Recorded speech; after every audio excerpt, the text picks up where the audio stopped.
actually saw this floating, and then it looked as though it became a man. It's incredible. When I see something that I don't understand, I stay away from it. My ghost story began in my gentleman's club in the town of South Plainfield, New Jersey. I was in my office and watching a screen. We have 16 surveillance cameras, inside and out. And something appears on the screen.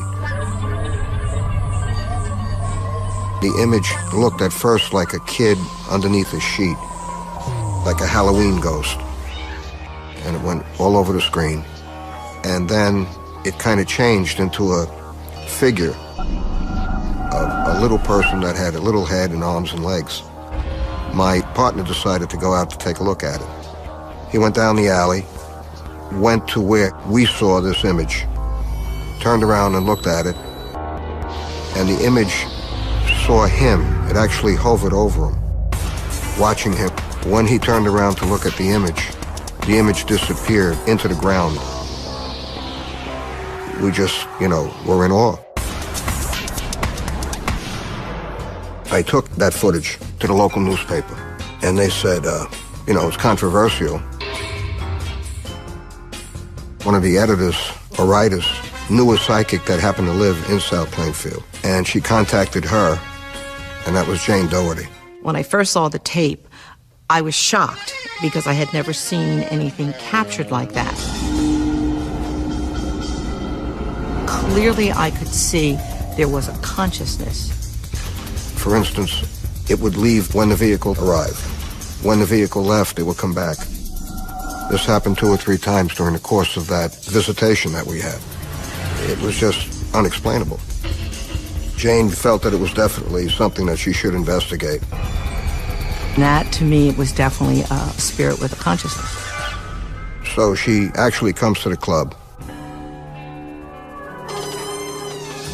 When I first walked into Liquid Assets, I wanted to get a feeling, and I did.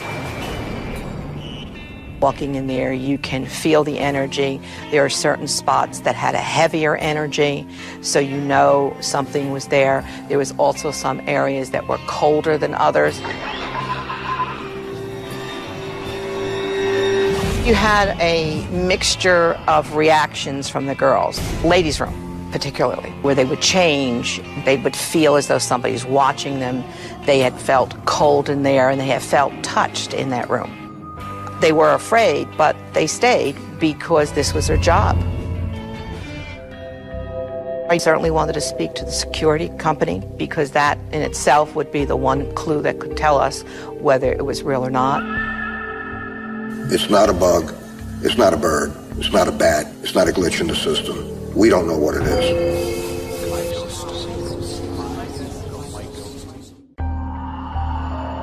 It was just a phenomenon that was happening that we couldn't explain. So Jane decided to come over and do a seance. Seance was unbelievable.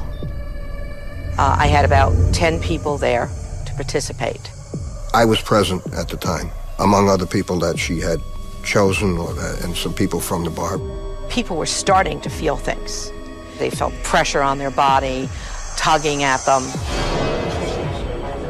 One girl, actually, I felt became possessed. Got a little worried because I could see she was acting like she was drunk. She started to shake and she broke down. And I don't know why, but I started feeling queasy. I started feeling, something, the presence of something, which I couldn't explain. John's absolutely shaking. And he's shaking. Absolutely shaking. John starts to shake. So I go over to see what is around him. I think I have to come near you. When I'm near spirit, I have a physical reaction. My stomach will expand about 5 inches. That's how I find spirit energy in a building. She started mentioning names. And she said, I hear Vincent. And I hear Joseph or Joe. And when she said that, I said, this sounds like something that could be part of my history, my family history. There was a Vincent. Vincent Cole, or Mad Dog Cole as they called him, was a gangster from the Bronx. I was born and raised in the Bronx. And my grandmother took him in as a child. And he kind of grew up with uncles of mine. And they all became very close. And during the Great Depression, they were called strike breakers. Sometime in 1929, they went down to Brooklyn and broke a strike called the Silk Stocking Strike. A retired policeman came out and shot and killed my uncle. At which time, Vincent Cole went wild. And he had a Thompson submachine gun, and he sprayed the area. But in so doing, he killed a baby that was in a stroller.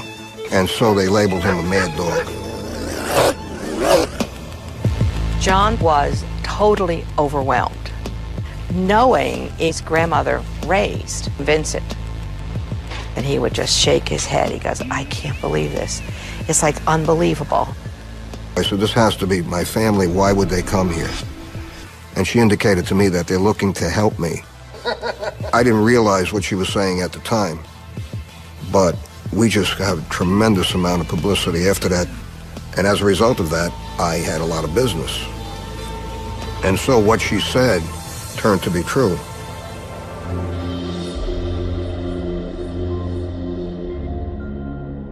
This is probably the scariest experience I've ever had doing a ghost investigation. Would I ever spend the night alone in Liquid Assets myself? Absolutely not, because I know there would be activity, and I know I wouldn't sleep, and it would come around me. And that's frightening when you're alone. I believe they're still with me, and I believe they're still there. And I believe that perhaps they're taking a little bit of a rest right now, but they'll be back. And when they come back, I think there'll be a lot of energy back into the strip club. It'll be beautiful.